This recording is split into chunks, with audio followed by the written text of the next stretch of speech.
Menos mal que he llegado. Como hubiera perdido el tren, sí que estaba jodida. ¿Cómo puede ser que casi pierdo el último si lo tenía controlado? No me he dejado nada, ¿no? He cerrado la puerta, lo he dejado todo recogido, las luces estaban apagadas.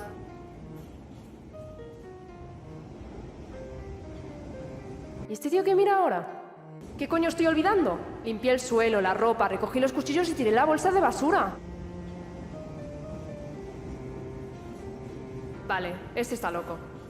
¿Me cambio de vagón o algo?